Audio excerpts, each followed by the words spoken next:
Watching Cats is a unique experience. It doesn't feel like a movie, but more like a Snapchat filter on steroids, combined with a car crash. Hey guys, welcome back to the show, and on this episode I'm going to be talking about Cats. That's right, Cats. The movie that everybody has been asking for eons, and Hollywood finally said, okay, we'll give it to you. We'll give it to the people. We'll give them what they want. Cats. The musical, the movie. Yes, it's very clear that people have been begging for a movie based on Cats the musical for decades now. I myself have been wondering, where is the movie adaptation of Cats? Where is it? So much so that my friends and family had to sit me down a few years ago and they had an intervention about it. Mark, you gotta let this go. And after years of treatment and a bit of medication, I grew to accept that it just wasn't meant to be. And then the impossible happened. On December 20th, 2019, Cats was released to the world for some people to see. In case you can't tell from the dripping sarcasm, I had no interest ever in seeing Cats, not even the musical. I remember as a kid seeing the commercials for Cats on TV, and it always freaked me out. It was just so odd and weird. And I was an odd child, so that just goes to show how odd the commercials really were. Seriously though, I actually think the movie brought a curse onto this world. I'm serious. See this? This is my serious face. This is the most serious you'll ever see me on this show. Cats came out, December 20th? And think of everything that's happened since December 20th. Do I have to go through everything? I don't think so. The world's basically fallen apart. Coincidence? There is a strong case to be made that releasing Cats the movie was like opening up the Ark of the Covenant. Really, think about it. As soon as the imagery and the trailers came out, we all laughed and joked on social media and made memes, when really we should have just been not looking at it at all. But no, we looked, we laughed, and look what happened. Australia's face melted off, and now we all can't leave our houses, basically. And I know some of you are probably staring at your screens right now going, Mark, this is a very serious situation right now. You should not be making jokes. And I disagree wholeheartedly. Because what else is there to do, all right? There's no sports going on. I can't go anywhere. I can't hang out with people.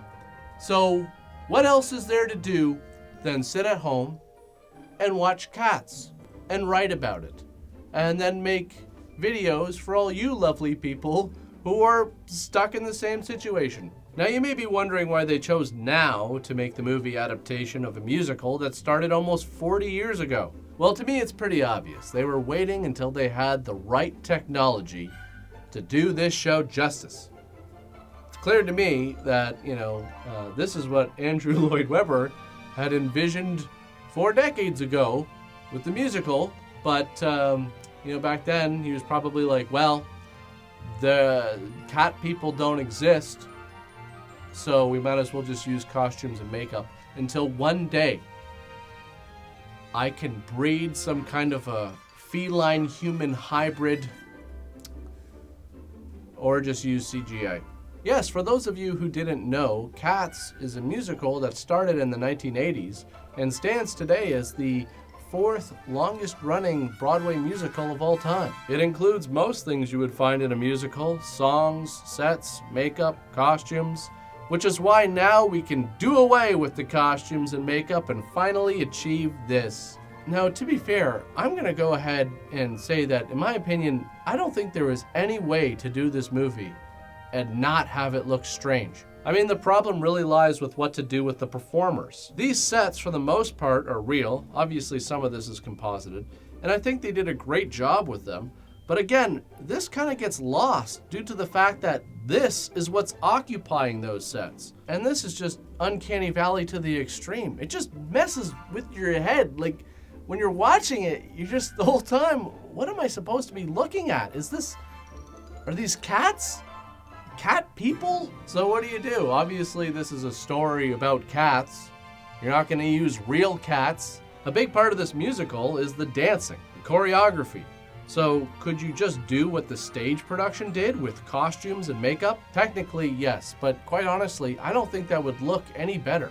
It works for a live on-stage performance because it's a different medium. I believe movies focus on selling the illusion, the big picture, so to speak. Movies use many different elements from acting to sets, costumes, makeup, props, special effects, visual effects, etc. to tell the story, and use camera work, cinematography, directing, and editing to provide a certain vision of that story. If one of these elements is lacking or there's a clear difference in terms of production value, it can take you out of the illusion. Theater, however, is different. I believe that theater is more focused on selling the performance. This is why a lot of plays and musicals might not have that many set changes or props, because the performances are primarily telling the story. If you've ever seen the movie Glengarry Glen Ross, you wouldn't be surprised to learn that it was adapted from a play. Seeing a live performance is always a different experience than a recorded one. So with Cats, you're kind of stuck.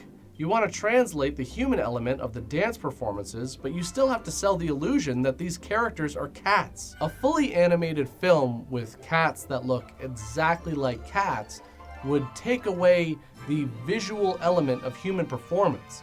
And a live action film with this kind of production value, but has these costumes and makeup, I think would end up looking just as ridiculous as this. So quite honestly, I don't really see a solution here, because the only other option seems to be what we were given, which is kind of like a terrifying hybrid of the two. They're cats, but they have human faces and human bodies. This is like some Island of Dr. Moreau type shit. Okay, so I guess I'll go through this thing. It's not going to be very long because most of it is singing and dancing, and well, if you're a fan of this show, you know how I feel about that stuff. It's not that I hate it, it's just that, you know, when you have a musical, it's, for me, I find it hard to comment on it the same way I would a typical film. Basically, Cats is a movie about a cult. There. I said it. That's what it is.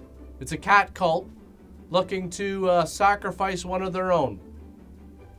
Am I wrong? Seriously, if you took the cats and replaced them with people, I know what you're thinking, the movie's already halfway there, but honestly, replace the story with, instead of a group of cats, a group of humans. This is a movie about a cult.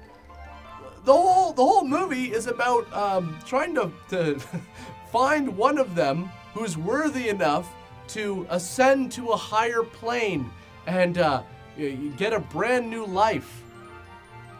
That's so occult! So the cat cult is looking to elect a cat to sacrifice to the Heaviside layer, whatever that is, so that it can come back with a new life. And all of these cats have different personalities, and they're all trying to compete to win this contest or whatever, so that they can get a brand new life. There. That's it. That's basically the whole thing. The rest of the movie is just filled in with songs describing each one of the cats. So the movie starts off with some good old-fashioned animal abuse when Victoria the cat, trapped in some kind of sack, is just thrown into an alley full of junk by some lady. And this never gets mentioned. Not that I'm criticizing the movie for it, I'm just saying that I would have found it interesting if the movie opened with all the cats singing a song titled, "Who's the Old Bitch Who Threw You in the Garbage?" This is where Victoria is introduced to the cult of Jellicle cats, and we get this giant song and dance sequence in the streets, which are completely empty. So this is actually a quite accurate depiction of March 2020. Then she meets McCavity, and at first I thought it was kind of twisted, the idea of cats wearing fur coats, but I guess it's not that much different than people wearing leather jackets. Really, if you think about it, like, well, why is something that's covered in fur wearing a jacket made of fur? Well, you know, we're covered in skin, yet we wear jackets made of skin. We just don't call it that because it's not very appealing to go to the store and say, oh, is this top grain skin? Or full grain skin. This isn't that fake skin, is it? It's a pretty good price for that skin jacket. I don't know, I'm gonna think it over. go home and watch cats flop out on the skin couch. Just got a brand new skin recliner. Yeah, lazy boy. And then for a long time, it's just meeting new cats. Here's a magic cat. Here's a fat cat scratching herself. Here's a curious cat. Here's two cats that like to cause problems and make a mess.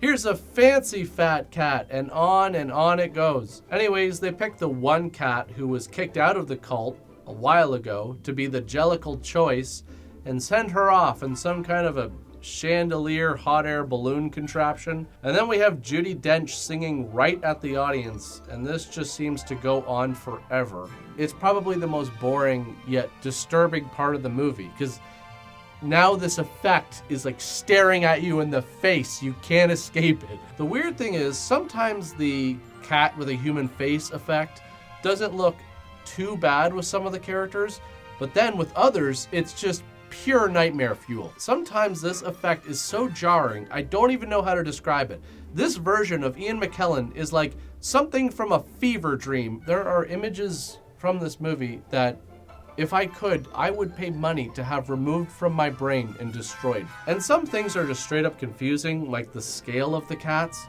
Sometimes they seem to be a realistic size for a cat, and then other times it seems like they're super small. And I've seen some people online trying to defend it by saying, well, they're small cats. Jellicle cats are small cats. Okay, that's fine. My issue isn't with the cat size, it's the consistency of the size of the cats. At one point, Rebel Wilson's cat unzips the cat suit that she's wearing. So she's a cat wearing a cat suit for some reason? I don't know. But the most confusing thing for me is there's a lot of big names in this movie. And there's a lot of talented people.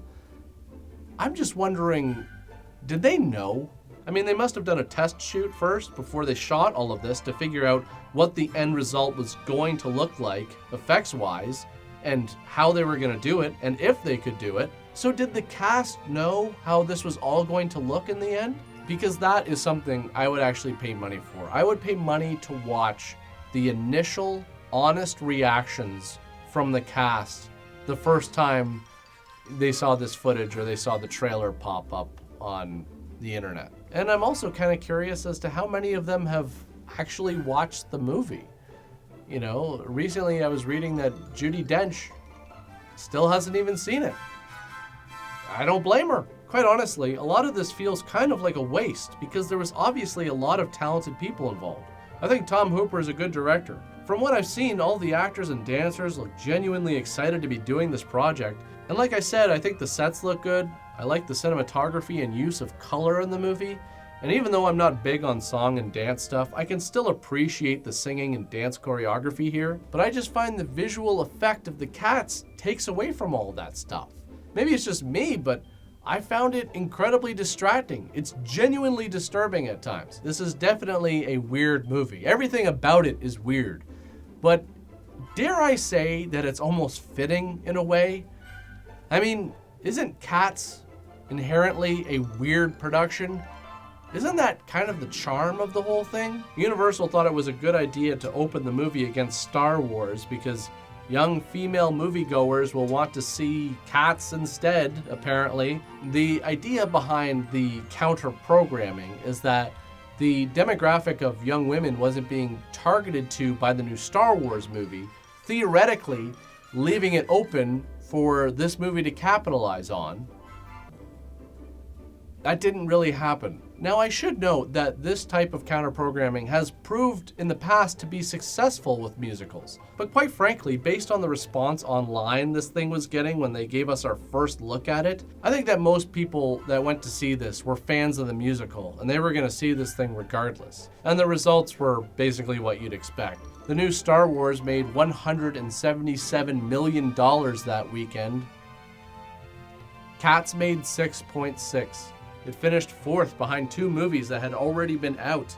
Frozen 2 had been out for a month at that point. The consensus is that the underperformance was attributed to the dislike of the trailers, poor reviews of the film itself, and competition from The Rise of Skywalker. Wow, who could have predicted that? After all is said and done, Cats is reportedly set to lose the studio $70 million. Which I guess just goes to show, maybe they should have done the whole movie with CG cats. Because the movie with the CG dog is only set to lose $50 million. Quite frankly, if you want to know the truth, no offense to cat people, but I've always just been more of a dog person. Yeah. Been more partial to canines. You know, I get along with them better. And that's not to say that I don't get along with cat people. I do. In fact, I've actually dated some cat people before. People that owned cats, to be clear. They owned cats. They weren't cat people like this. That would just be, well, no. Just be fur everywhere.